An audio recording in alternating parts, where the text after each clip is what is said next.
Le jour d'après, je vous l'avais promis, c'était absolument évident que j'allais reparler de cet OLOM, déjà dans l'histoire récente de la Ligue 1. Un match comme ça, tu es obligé d'en reparler, surtout que ma première vidéo, c'était surtout une réaction à chaud. Si vous l'avez vu, bon, vous l'avez vu, j'étais vraiment très choqué. Aujourd'hui, on va essayer de pousser un peu plus la réflexion. J'ai envie de vous parler de ce match, encore une fois, et des leçons pour l'OM et pour l'OM, mais au-delà de ces deux clubs, des leçons globales que le football nous offre avec ce genre de match. Je pense que ça peut intéresser pas mal de personnes, même si voilà, je pense que ça intéressera surtout les Lyonnais et les Marseillais. Il y a des choses à dire par rapport à Lyon, il y a des choses à dire vis-à-vis de Marseille, mais même si vous supportez aucun des deux clubs, il y a des belles leçons quant à l'approche du football, comment on aborde même les choses, soit en tant que supporter ou soit en tant que voilà, quelqu'un de neutre. Donc, je vous invite vraiment à vous installer tranquillement et on va tranquillement analyser tout ça. Avant de commencer, je tiens à remercier le nombre de messages exceptionnels que j'ai reçus ces dernières 24 heures. C'est dingue. Et au-delà de Lyonnais et de Marseillais, j'ai aussi reçu pas mal de commentaires. Tu sais, Coro, moi, je supporte personne, aucun des deux clubs, même je supporte pas de club. Mais quand on vit ce genre de moment, on aime le foot. Et effectivement, c'est pour ça qu'on aime le football. C'est pour ça que j'ai créé cette chaîne. C'est un truc de fou. Là, j'ai rarement été aussi heureux en tant que créateur de contenu foot parce que bah, depuis quelques mois, en vrai, on a déjà vécu des trucs de fou. Récemment, on a des matchs absolument sublimissimes. Bon, Atomique, la une de l'équipe, je l'ai mis, je pense, en miniature. Elle est vraiment assez dingue. Pas mal le jeu de mots, Atomique, avec le mot OM. Mais effectivement, ce match-là sort d'une autre dimension. Encore aujourd'hui, bon, c'est le jour d'après. Je fais la réaction à froid. Mais c'est toujours un peu lunaire, hein. Là, je suis en train de faire cette vidéo, comme ça, j'ai quand même préparé un petit peu les leçons à en tirer. Mais en revoyant ce score-là, en revoyant la physionomie globale du match, je suis toujours en mode, mais comment c'est possible? Très honnêtement, alors, je vais aussi me permettre de répondre à quelques commentaires. Il y a un des commentaires que j'ai reçu qui me disait, tu sais, Koro, je pense qu'on est sur un des exploits les plus retentissants du 21e siècle en Ligue 1. Et il me parlait de pourcentage et tout. Et en soi, je suis en vrai de vrai d'accord parce que l'OM, en perdant Balerdi à la 5e minute, en perdant 1-0 au bout de voilà, environ l'heure de jeu, sincèrement, combien de pourcentage de chances l'OM avait de gagner ce match-là? Moi, je vais pas vous mentir, je l'ai évoqué hier, l'OM, avec le rouge de Balerdi, déjà dans ma tête, j'étais en mode, pour moi, l'OM a perdu. Très honnêtement, j'étais en mode, l'OM a perdu. Et ça, c'est déjà une leçon. On va en parler après, mais voilà les leçons que nous offre le football. Croire, on en reparlera après. Bon, mais quand Lyon, à la maison, vous avez vu quand même, voilà, il y avait une forte tension et tout. À la maison, tu mènes 1-0, Kaleta en plus, voilà, vers la 60e.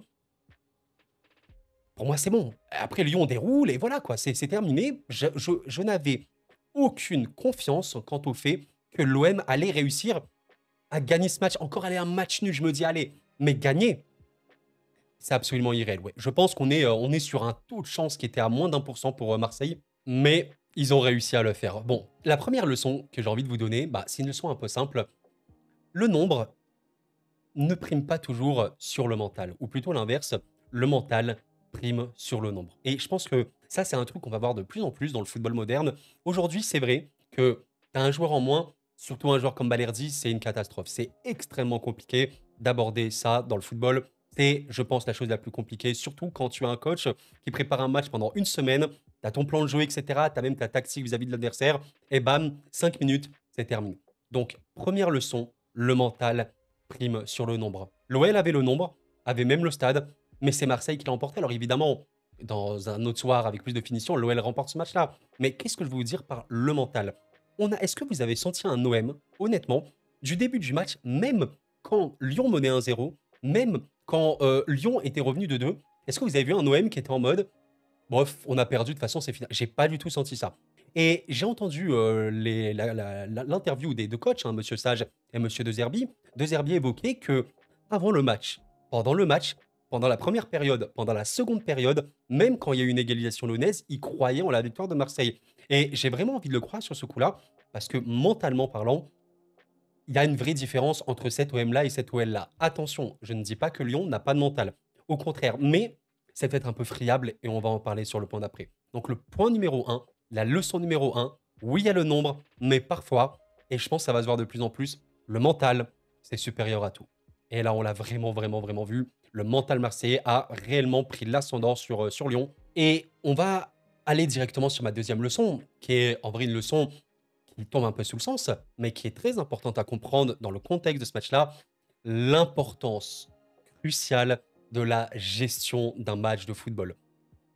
Ça, c'est quelque chose dont on parle pas assez, je trouve, hein. Peut-être qu'on en parle, mais ce que je veux dire par là, c'est qu'il y a beaucoup de supporters qui pensent que le foot, c'est FIFA. Bon, je vais pas leur en vouloir, il y en a qui jouent beaucoup à FIFA, donc voilà, où on aimerait bien que tous les matchs ils gagnent 5-0, 6-0 et tout, mais c'est pas ça. Le football, c'est une confrontation entre 2 adversaires, entre 2 coachs, entre 2 idées. C'est un peu comme un match d'échecs. Tu vas essayer de voir les failles de l'adversaire, tu vas essayer de déséquilibrer l'adversaire, et si tu le déséquilibres, bam, tu attaques et tu marques. OK. Mais il y a la gestion. Dans un match d'échecs, il y a une phase où on gère l'adversaire, on voit ce qu'il va faire, on essaie d'avancer les pions et on regarde. On fonce pas tête baissée, ou au contraire, on n'est pas juste derrière, sinon on est fini. C'est ça la gestion d'un match. Et aujourd'hui, vous avez Marseille qui était donc enfin pardon, à la 5e minute, Balerdi a été exclu, Khalid Tachar a marqué à la 53e minute. Bon, quel est l'objectif de Lyon à ce moment-là? Tu as deux choix. Tu marques 1-0, tu te dis, bon, 1-0, allez, on peut un peu reculer, on peut laisser un peu plus le ballon à Marseille, on défend et tout machin. Ou alors, tu as l'autre option, tu as marqué 1-0, marque le deuxième, marque le troisième, marque le quatrième, etc. Et ça a été un peu, je pense, l'erreur lyonnaise et peut-être un peu, oui, de friabilité. Ça a été est-ce que ça a été ce qui a tué Lyon? En vérité, rien que vis-à-vis des changements, si on regarde les changements côté Lyon sur ce match-là, il y a eu Max Cacré qui est rentré à la 60e avec Miko Tadze. Bon, les changements, voilà, Cacré, c'est quand même un milieu qui se veut être un peu plus offensif, en tout cas, projeté, voilà, il sait se projeter le gars. Et Miko Tadze, bon, qui remplace la casette, pour le coup, c'est deux avant-centres. Après, voilà, vous avez Noama et Fofana qui rentraient pour le coup à la place de Tolisso à ce moment-là, mais c'était à la 75e. Je pense que ce qu'on peut regretter, oui, vis-à-vis de Lyon sur ce moment-là, c'était de se dire que ben, tu n'as pas assez déroulé sur l'OM. Normalement, quand tu marques le premier, tu dois aller encore plus loin. Tu dois y aller, y aller, y aller, y aller à fond. Et j'ai senti ben, Lyon qui était un peu plus je vais pas dire je recule, mais ouais, un peu, avec, un peu jouer avec la peur. Un peu, on lâche le ballon à Marseille. Et ça, c'est un peu gênant. Et tu vois qu'au moment où Paul Liro la marque, but assez irréel, bah, 6 minutes après, le coach fait des changements offensifs et en mode, bon, là, on va attaquer. C'est un petit peu ça qu'on peut regretter vis-à-vis de l'approche de la gestion de match de l'OL à ce moment-là. Alors bien sûr, on l'a évoqué hein, hier, oui, Lyon a eu des occasions, beaucoup, beaucoup trop d'occasions. En première période, 11 tirs, 5 cadrés. En seconde période, 11 tirs, 4 cadrés, c'était à peu près la même chose. Cela dit, et on le sait très bien en seconde, quand une équipe a un carton rouge et quand une équipe, elle n'a pas le choix que d'être derrière et essayer de ressortir soit sur les couloirs, soit trouver une remise lointaine normalement, tu es censé faire le rouleau compresseur. Et je suis désolé, mais Lyon, qui a eu 11 tirs en première, 11 tirs en deuxième, ils auraient pu en avoir même 20. Ce n'aurait pas été choquant. Je vous prends ce match-là, qui je pense est un bon exemple, le City Arsenal. Le City Arsenal, on l'a vu, donc voilà, match assez dingue dans le scénario. Regardez, Manchester City a tiré combien de fois dans la première période? 5 fois. Arsenal 4 et 2 tirs cadrés. Bon, deux grosses occasions, c'était assez équilibré. Au final, il y a eu 2-1 pour Arsenal à l'issue de la première, mais il y a eu un carton rouge de Trossard, qui est plutôt un joueur offensif, donc c'est moins pire que pour un joueur défensif comme Balerdi, même si, voilà, un rouge en moins un rouge, ça change complètement ta structure et ta manière de jouer, c'est totalement vrai. Bon, ben, qu'est-ce qui s'est passé en seconde? Est-ce que vous avez une idée de combien de tirs City a eu en seconde mi-temps? Seconde période. 5 tirs en première, City en a eu 28 en seconde. C'est assez dingue. Alors, ils ont eu que 3 grosses occasions dans tout ça, mais regardez la déferlante de tir. Arsenal a tiré qu'une seule fois, mais c'est ça le rouleau. Lyon aurait dû faire ça. Et ouais, la gestion du match, pour moi, côté lyonnaise, n'a pas été bonne. Ok, il y a la finition, c'est totalement vrai. Mais les choix un peu friables de Pierre Sage et au-delà des choix de joueurs de remplacement, se dire que on a marqué le premier, alors on peut se permettre un petit peu de reculer, on peut se permettre de gérer le match. Non. Il fallait attaquer, attaquer, attaquer, attaquer. Quitte à avoir 90% de possession comme City en seconde période, il fallait y aller, y aller, y aller. Donc ça, c'est une des leçons. En plus de l'aspect mental qui prime sur le nombre, l'aspect gestion de match. La gestion de match est absolument cruciale et on l'a bien vu. Alors, ça a un petit peu lié, mais je peux l'évoquer. En troisième leçon, on peut évidemment parler de l'impact psychologique des choses. Et je pense que ça, c'est un truc vraiment, on n'en parle pas assez dans le football, la psychologie. Le fait que, oui, un match de football, c'est une tactique, c'est des joueurs sur un terrain, etc. Mais c'est aussi énormément dans la tête. On a évoqué la première leçon, le mental prime sur le nombre, c'est totalement vrai. Mais quand on parle de l'impact psychologique des moments cruciaux, ben, on peut l'évoquer en parallèle de ça. L'OM a remporté ce match. Ok, il y a eu des faits de jeu assez exceptionnels, mais mentalement, ils sont partis la chercher. Alors pourquoi? l'impact psychologique côté lyonnais, bah, tu sentais que c'est quand même pire. Ça, c'était assez interrogatif, si je peux dire. Bon, c'est pas le bon terme, mais c'était vraiment, vraiment particulier. Cherki l'évoquait de manière assez énervée, hein. Voilà, c'est une honte, ça fait des années qu'on mène et qu'on fait que reculer. On a 3500 occasions, mais on fait que reculer. Bon, quand on parle d'impact psychologique dans les moments clés, bah, qu'est-ce que ça signifie? Carton rouge, penalty, but. Ça, c'est les moments clés. Au-delà de l'aspect mental où tu sens l'OM du début à la fin impliqué à 100%, on va y aller pour gagner. Bon, mais l'impact psychologique des moments clés, c'est quoi les moments clés du match? OK, le carton rouge. Pour l'OM, ça a donné quoi? On n'a pas senti une équipe non plus ultra stressée. Elle était en mode, OK, on va quand même le faire. Lyon, ils étaient voilà, en mode, on attaque, on attaque, on attaque, donc ça allait. L'égalisation, enfin, le but sonnait. C'est à partir de là où le match il a un peu basculé. Avant ça, Marseille avait énormément de mal existé, mais encore une fois, c'est normal au vu du fait ils étaient à 10. Là, à ce moment-là, Lyon marque et décide, comme le dit Cherki, de reculer, etc. Ça, c'est les moments clés. Et en vrai, c'est un peu lié à tout ce que j'ai dit précédemment, mais quand tu combines l'aspect mental sur une durée complète du match, quand tu combines la gestion d'un match en tant que tel, l'impact psychologique sur les moments clés, c'est absolument crucial. Et aujourd'hui, sur ce match-là au LOM, les moments clés ont été largement, largement dominés par Marseille.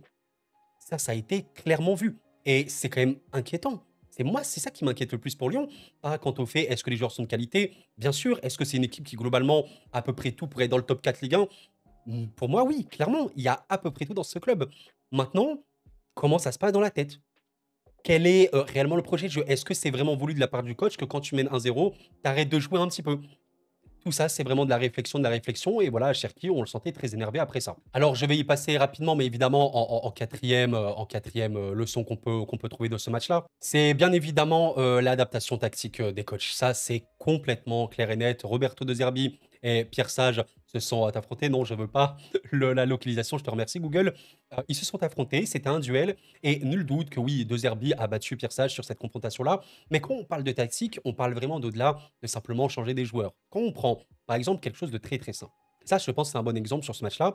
Vous avez rouge pour Balerdi et Rongier remplace Eminarit à la 11e minute. Bon, Rongier, milieu de formation, de métier, bon, il peut également jouer défenseur latéral assez polyvalent, mais c'est clairement pas un joueur créatif. Rongier n'est pas comme Harit, qui est un joueur vraiment créatif, qui se veut être dans le dernier tiers du terrain. Donc déjà là, tu t'adaptes parce que tu as eu un rouge, donc voilà, tu essaies de consolider un bloc. Mais ce qui est intéressant, c'est la mi-temps. Je l'avais évoqué hier. La mi-temps, ça permet à quoi dans le football? Ça permet, OK, de se reposer, c'est totalement vrai, mais ça permet aussi de corriger ce qui ne va pas et donc de s'adapter. On parlait de gestion de match, mais la mi-temps, ça fait aussi partie de ça et en l'occurrence, comment dire, la compréhension tactique du match.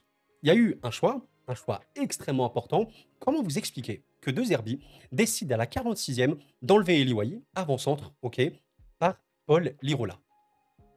Ça, c'est dingue. Et ça, c'est très osé. Parce que El Wai, bon, tu dis, allez, tu le fais sortir, tu mets quoi Mopé, voilà, tu mets Neil Mopé, et basta, tu mets Jonathan Rowe, et voilà, on parle d'un offensif. Mais non, tu as mis Paul Lirola. Et là, on va parler un petit peu tactique, parce que moi, ce que je trouve fascinant avec ce changement de Paul Lirola, il faut savoir que l'OM de Zerbi, c'est un OM qui, en phase de possession, alors, il utilisait beaucoup, beaucoup le 4-2-3-1, et en vrai, oui, cet OM joue comme ça, mais il y a comme énormément de clubs aujourd'hui, dont le PSG, un système en 3-2-5, OK? Avec des joueurs hybrides, notamment Paul Lirola. Là, on voit que sur l'action du but, alors là, vous voyez pas l'écran, c'est un peu rayé, mais il y a les 3 défenseurs marseillais, là, vous voyez pas, mais c'est tout à gauche de l'écran. Vous avez le double pivot marseillais et vous avez techniquement la ligne de 5, exactement comme ce qu'on peut retrouver au PSG. Je vous montre ça. Au PSG, ça donne un système à 3 défenseurs, Marquis, Pacho, Nuno Mendes, qui a un rôle un peu hybride, comme ce que peut être, par exemple, Quentin Merlin à Marseille, OK? Le double pivot, Vitinha, Warren Zaïre-Emery, ben, voilà, Marseille, ça peut être Højbjerg et Koné. Et enfin, la ligne de 5 avec Neves et Hakimi dans un rôle hybride, dans un rôle de relayeur, de milieu intérieur avancé. Hakimi au PSG, en construction, n'est pas un latéral. Ce n'est pas un latéral, c'est un joueur avancé qui va servir dans le dernier tiers du terrain. Donc voilà. Eh ben, admettons qu'à la place d'Hakimi, là, vous avez Paul Lirola. C'est exactement le rôle de Lirola dans ce Marseille-là, ou en tout cas comment il a fait rentrer. Il a fait sortir Eliwahi, un avant-centre de métier, en faisant rentrer Paul Lirola catégorisé comme un latéral droit, mais dans la construction marseillaise, Paul Lirola est un sort de milieu intérieur avancé, milieu relayeur, en tout cas un mec qui va servir dans le dernier tiers. et on l'a parfaitement vu. Vous savez, non pas ça, cette action, ça peut totalement être le PSG avec Dembélé ici, ici, Hakimi, OK? Et ben là, ça a été, Lirola à la place de Hakimi et regardez un petit peu, la passe a été parfaite et ça, c'est super cool parce que avoir Lirola sur le terrain te permet, quand tu dois reculer, quand tu dois défendre, qu'il puisse prendre son couloir et défendre et fermer un peu le couloir de Lyon, mais en phase offensive, surtout quand tu cherches de la verticalité, de la profondeur, de la transition, tu l'as. Et le choix était totalement payant. Le choix a été parfait. C'est quand même dingue de se dire que c'est juste un choix, mais c'est une réorganisation tactique. Et purée, qu'est-ce que ça a été culotté de le faire. Parce que jouer en 3-2-5, c'est dur, c'est vraiment très dur, parce que ça demande des replis assez conséquents, surtout qu'avec un rouge, l'OM est en 3-2-4. Mais ils l'ont osé. Lyon a un peu reculé, Marseille a osé, et ça a été parfait. Ça a été parfait. Et sur le deuxième but, celui de Luis Garcia, bah, c'est un peu la même chose. On a le même truc qu'on peut voir côté PSG. Hakimi qui va monter, qui va faire son centre côté opposé. Alors ça peut être Nuno Mendes quand il décide de monter, même si dans ce rôle-là, ça peut être Barcola. Et ils l'ont réussi. Marseille a réussi ça. Donc, oui, l'adaptation qu'on a pu voir de De Zerbi est exceptionnelle. C'est ce qui fait que c'est un immense coach. Et oui, Marseille a chopé un coach réellement. On voit les immenses coachs, je l'évoquais hier, qu'on sait s'adapter dans ce genre de moments incroyablement compliqués. Il a réussi parfaitement. Et Sage s'est adapté alors en faisant surtout rentrer des attaquants, mais son système n'a pas changé en soi. Il a fait rentrer Noama, il a fait rentrer Fofana. Alors, ok, à la place Tolisso et tout, mais là, tu mets des attaquants à la fin pour attaquer. Mais il n'y a pas eu de changement. Et Cherki, pour moi, est rentré trop tard, surtout qu'il peut apporter beaucoup de liens. C'est dommage. Ça a été vraiment dommage. Ouais, De Zerbi a gagné clairement tactiquement ce match-là. Ça, c'est assez clair. Et enfin, la dernière leçon qu'on peut évoquer. Bon, c'est la leçon un peu universelle, un peu simple, un peu basique, mais très, très importante à retenir. La leçon finale de cette OLOM, pour moi, bah, c'est que c'est le football, quoi. Et absolument tout peut arriver. C'est ça. J'ai évoqué le fait que mentalement, ouais, Marseille était vraiment, vraiment ancré. Sur les moments importants psychologiquement, Lyon a défailli, contrairement à l'OM. Sur la gestion du match, où Lyon n'a pas été bon, contrairement à Marseille. Et sur l'aspect tactique, où De Zerbi a été meilleur.